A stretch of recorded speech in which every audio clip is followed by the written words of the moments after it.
നമസ്കാരം. കൃഷിദർശൻ തത്സമയ ഫോണിൻ പരിപാടിയിലേക്ക് എല്ലാ മാന്യ പ്രേക്ഷകർക്കും സ്വാഗതം. തേനീച്ച കർഷകർക്കറിയാം, പ്രധാനമായും തേനീച്ച കൃഷിയിൽ 3 കാലഘട്ടങ്ങളാണുള്ളത്. ഒന്ന് വളർച്ചാ കാലഘട്ടം, 2 തേൻകാലം, 3 ക്ഷാമകാലം. ജൂൺ മുതൽ ഓഗസ്റ്റ് സെപ്റ്റംബർ വരെയാണ് ക്ഷാമകാലം. ഈ കാലത്താണ് നമ്മൾ തേനീച്ചയെ ഏറ്റവും കൂടുതൽ പരിചരിക്കേണ്ടത്. കാരണം സാധാരണയിൽ നിന്ന് ഒത്തിരി വ്യത്യസ്തമായി തേനീച്ച ഒട്ടനവധി പ്രതിസന്ധികൾ തരണം ചെയ്യുന്ന ഒരു കാലഘട്ടമാണ് ഈ ജൂൺ മുതൽ സെപ്റ്റംബർ വരെയുള്ള കാലഘട്ടം.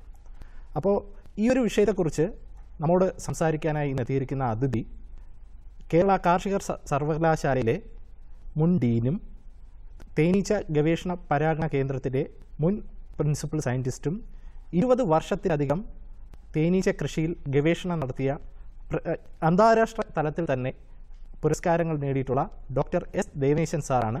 അദ്ദേഹത്തെ നമുക്ക് ഈ പരിപാടിയിലേക്ക് സ്വാഗതം ചെയ്യാം. സർ, തേനീച്ചയുടെ വളർച്ചയിൽ തേനീച്ച കൃഷിയിലെ പ്രധാന ഒരു ഘട്ടമാണ് ക്ഷാമകാലം. എന്താണ് ഈ ക്ഷാമകാലത്തെക്കുറിച്ചുള്ള അതിന് പ്രത്യേകതകൾ എന്തൊക്കെയാണ്? ഈ തേനീച്ചകളെന്ന് പറയുമ്പോൾ അത് ഹൈമനോപ്റ്ററ കുടുംബത്തിലുള്ള ഒരു ഷഡ്പദമാണ്. ഈ ഷഡ്പദത്തിൻ്റെ ഒരു പ്രത്യേകത എന്താണെന്ന് ചോദിച്ചാൽ, തേന് ഉൽപ്പാദിപ്പിക്കാൻ ഈ ഷഡ്പദത്തിന് മാത്രമേ കഴിയൂ.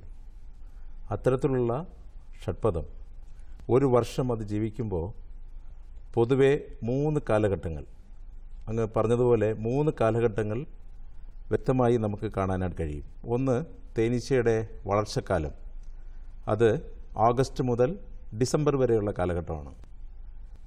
അതിനെ തുടർന്ന് തേൻകാലം.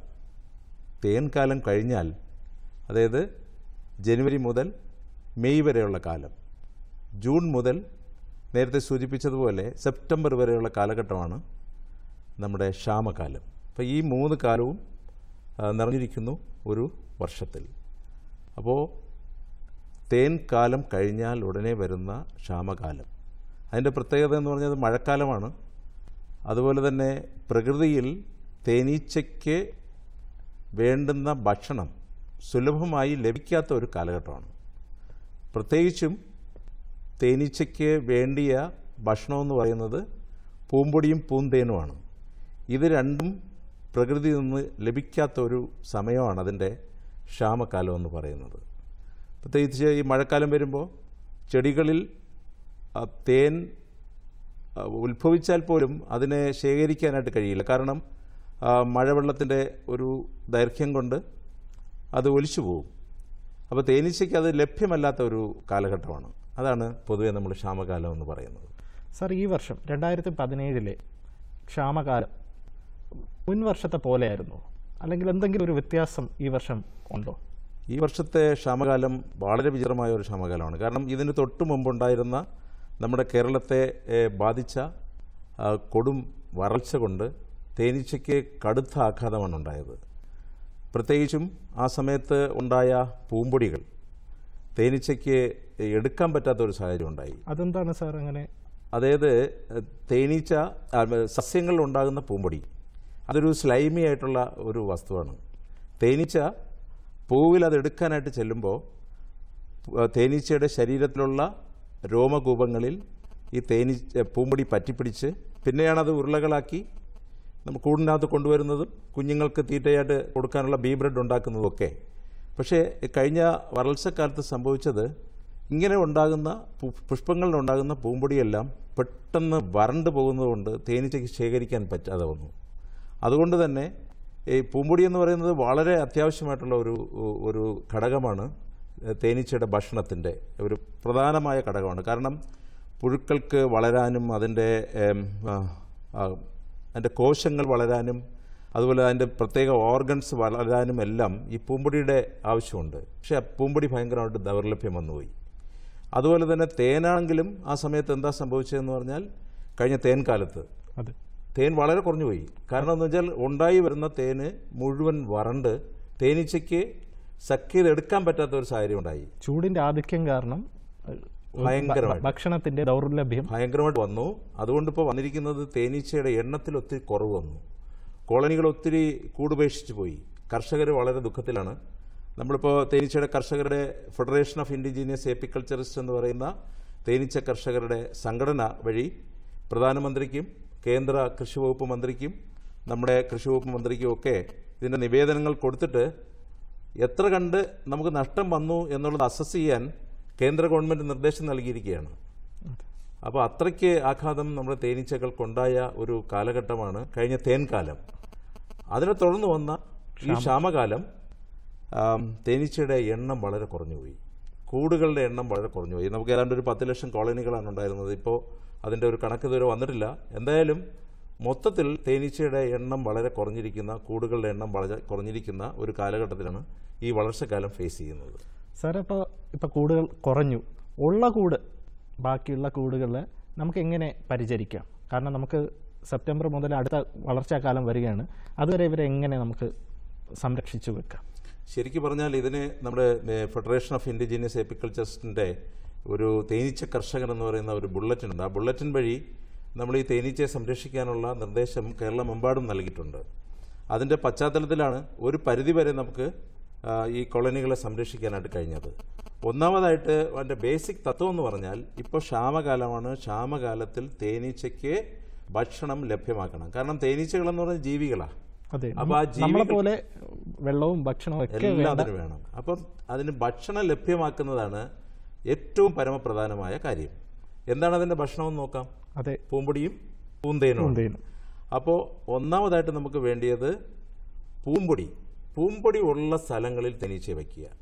ഈ സമയത്ത് നമ്മൾ ചെയ്യേണ്ടത്, ഒന്നാമതായിട്ട് കർഷകർ ചെയ്യേണ്ടത് പൂമ്പൊടി ഉള്ള സ്ഥലം. പൂമ്പൊടി ഉള്ള സ്ഥലം എന്ന് പറഞ്ഞാൽ തെങ്ങിൻ തൊപ്പുകളാണ്.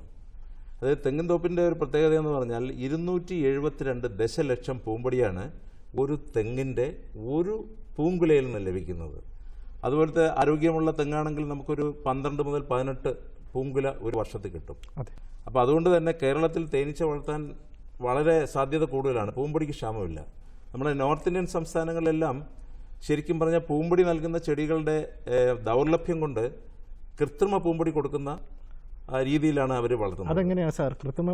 നമുക്ക് ഉണ്ടാക്കാൻ പറ്റും. അപ്പം ഞാനൊന്ന് പറയട്ടെ. അപ്പം തെങ്ങ് നമുക്ക് ധാരാളം ഉള്ളതുകൊണ്ട് പൂമ്പൊടിയുടെ ക്ഷാമം വരുന്നില്ല. പക്ഷെ നമ്മളിപ്പം കർഷകർ ചെയ്യേണ്ടത് തീർച്ചയായിട്ടും തേനീച്ച കോളനിയെ ആദ്യമായിട്ട് തെങ്ങിൻ തോപ്പിൽ സംരക്ഷിക്കാൻ പറ്റുമോ എന്ന് നോക്കണം.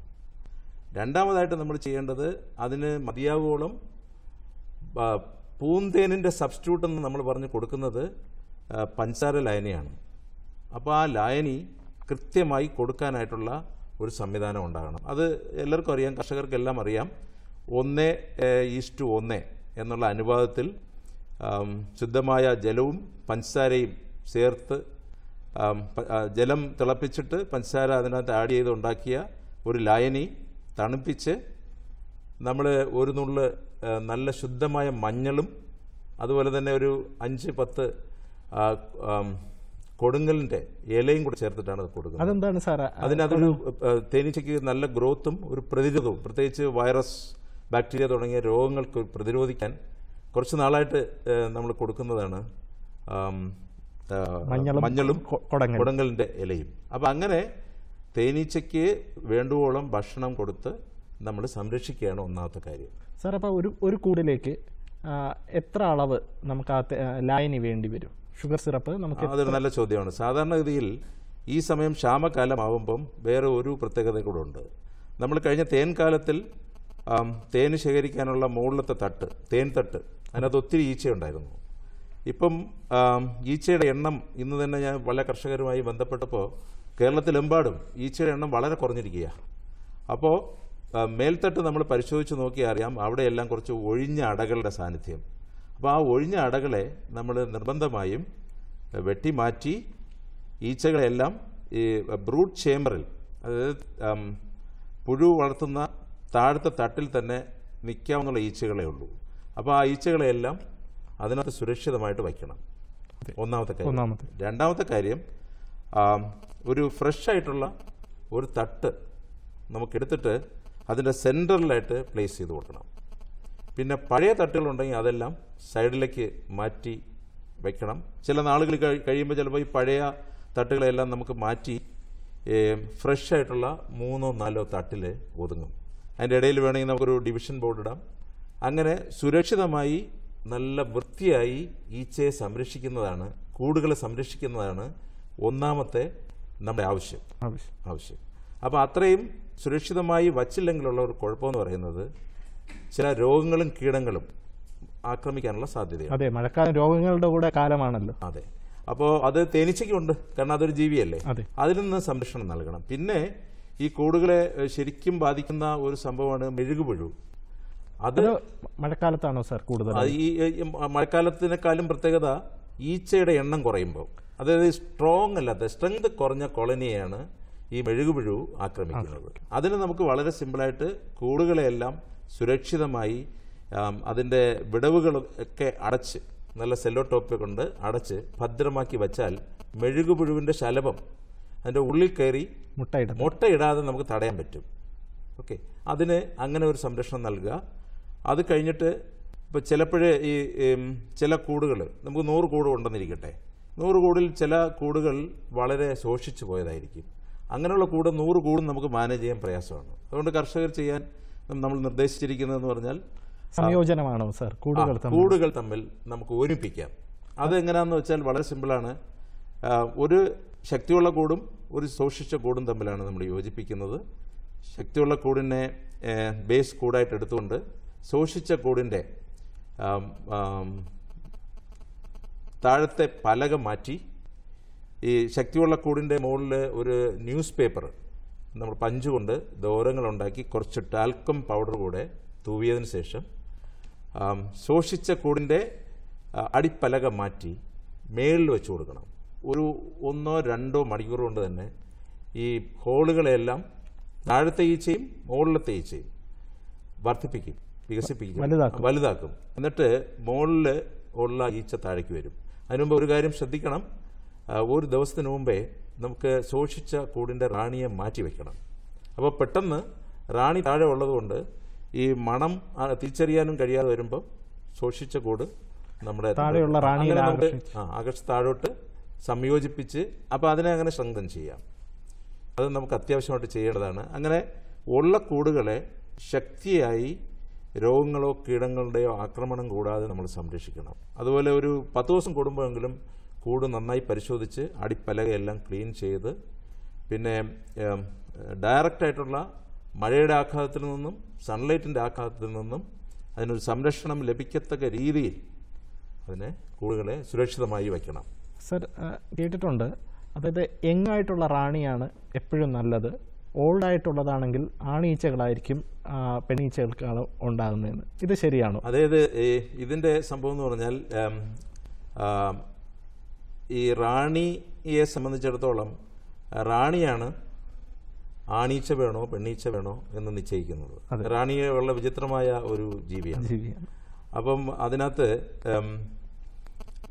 ഒരു റാണി ഇണ ചേർന്നാൽ അതിൻ്റെ ബീജം മുഴുവൻ റാണിയുടെ സ്പെർമാത്തിക്ക എന്ന് പറയുന്ന ഒരു സഞ്ചിക്കകത്ത് സ്റ്റോർ ചെയ്തിട്ട് ഈ റാണി മുട്ടയിടുന്ന മുഴുവൻ സമയത്തും ആണീച്ച, അതായത് ആണീച്ച വേണമെന്നുള്ളപ്പോൾ ബീജസങ്കലനം നടക്കാതെ മുട്ടയിടും. ഹാപ്ലോയിഡാണ് നമ്മുടെ ആണ്. അതേസമയത്ത് റാണിക്ക് വേലക്കാരി ഈച്ചകളെ വേണം എന്നുള്ളപ്പോൾ അത് ബീജസങ്കലനം നടത്തിയ മുട്ടകളാണ് ഇടുന്നത്. അപ്പോൾ അത് തന്നെയാണ് നിയന്ത്രിക്കുന്നത്. റാണിയുടെ ഒരു പ്രത്യേകത, നമ്മൾ അടുത്ത് വരാൻ പോകുന്ന വളർച്ചക്കാലം വരുമ്പം റാണി തന്നെ നിശ്ചയിക്കും ഇണ ചേരാനുള്ള ആണീച്ചകളുടെ സാന്നിധ്യമേ ആവശ്യമുള്ളൂ.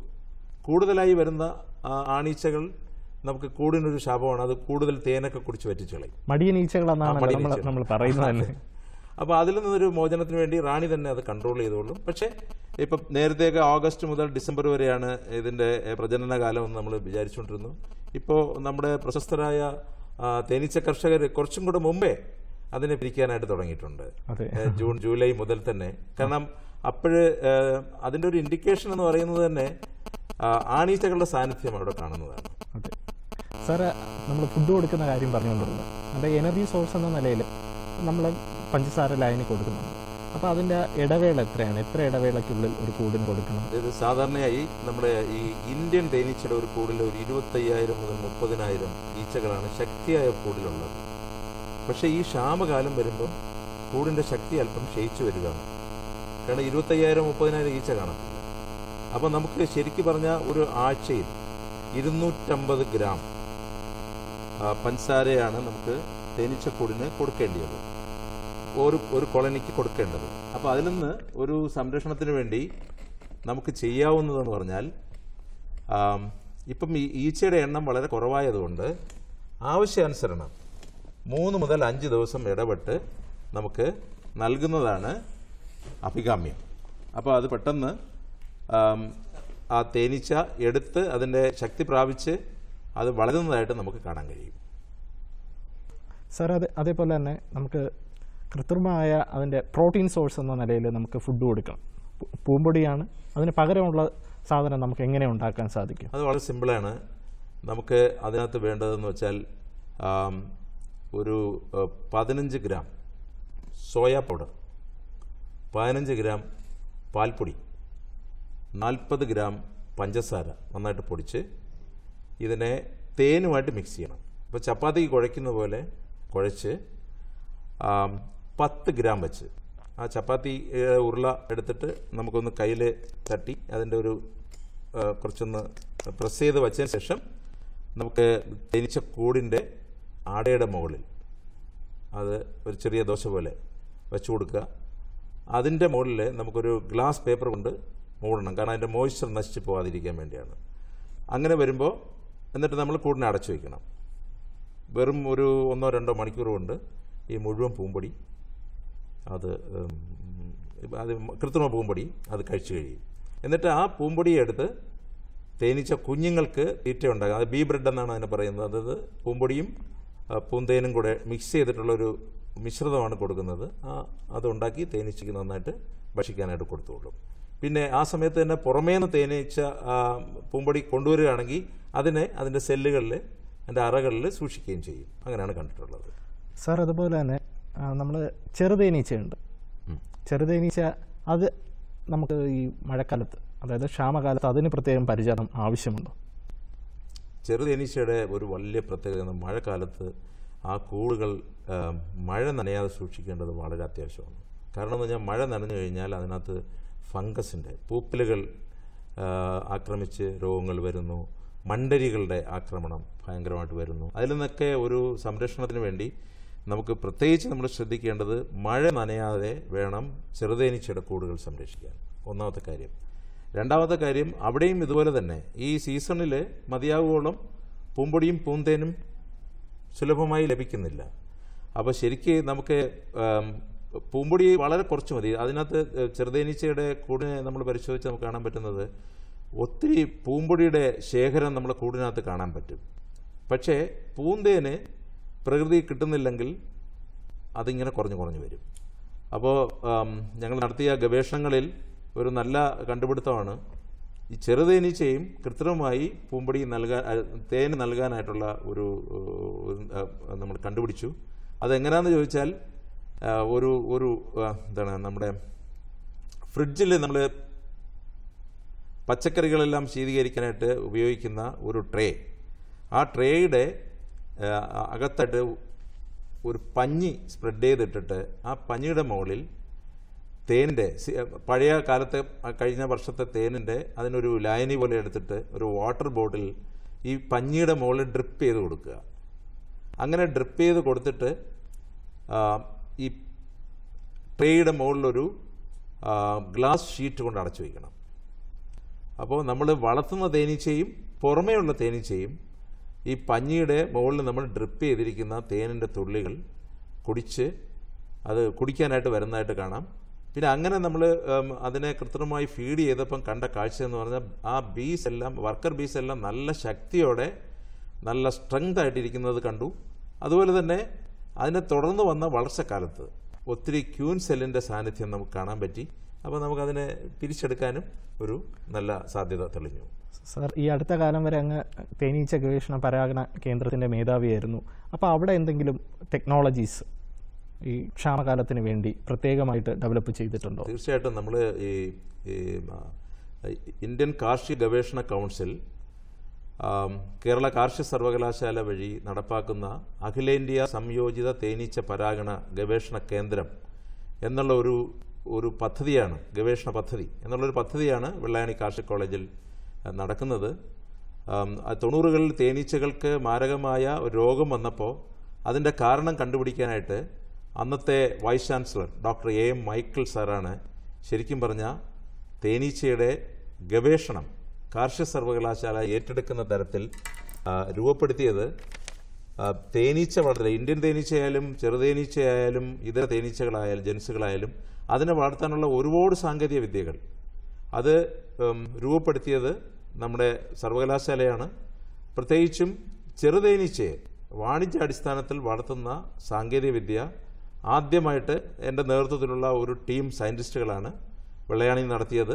ഇപ്പോൾ അതിൽ വേറൊരു സന്തോഷമുള്ളത്, ചെറുതേനീച്ചയെ പരാഗണത്തിന് പ്രയോജനപ്പെടുത്താനായി ഒരു ഇൻഡോ ഓസ്ട്രേലിയൻ പ്രോജക്റ്റ് തന്നെ രൂപപ്പെടുകയാണ്. ICAR-ഉം സിഡ്നി സർവകലാശാലയും കാർഷിക സർവകലാശാല എല്ലാം കൂടി ചേർന്ന് ഒരു വലിയ പ്രോജക്റ്റ് വരികയാണ്.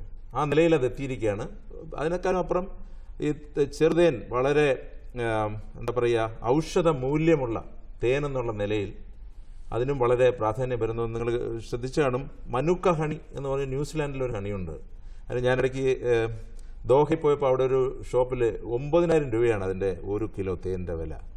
നമുക്കിവിടെ 3,000 രൂപയോളം ഇതിന് വിലയുണ്ട്. പക്ഷെ വളരെ ഔഷധ മൂല്യമുള്ള ഈ തേനിനെ സംരക്ഷിക്കാനുള്ള ഒത്തിരി, ഈ തേനീച്ചയെ സംരക്ഷിക്കാനുള്ള ഒത്തിരി സാങ്കേതിക വിദ്യ കാർഷിക സർവകലാശാല രൂപപ്പെടുത്തിയിട്ടുണ്ട്. ഇപ്പോൾ അത് വാണിജ്യാടിസ്ഥാനത്തിൽ വളർത്താനും ഓരോ വീട്ടിലും ഒരു ചെറുതേനീച്ച കൂടെങ്കിലും വയ്ക്കാനുള്ള ഒരു പ്രചരണം തേനീച്ച കർഷകർ ഞങ്ങളുടെ സംഘടന ചെയ്യുന്നുണ്ട്. അതിനെല്ലാം ഉപരിയായി ഇപ്പം ഓഗസ്റ്റ് മാസം 19-ാം തീയതി ലോക തേനീച്ച ദിനം ആഘോഷിക്കുകയാണ്. ആ സമയത്ത് വിപുലമായ പരിപാടികൾ നമ്മുടെ സംസ്ഥാന സർക്കാരും അതുപോലെ തന്നെ നമ്മുടെ സംഘടനയും എല്ലാം കൂടി ഏറ്റെടുത്ത് നടത്തുകയാണ്. പ്രത്യേകിച്ച് അതിൻ്റെ ഒരു വലിയ പ്രത്യേകത എന്ന് പറഞ്ഞാൽ സുസ്ഥിര കൃഷിക്ക് തേനീച്ചയെ കൂടാതെ മുമ്പോട്ട് പോകാനാവില്ല.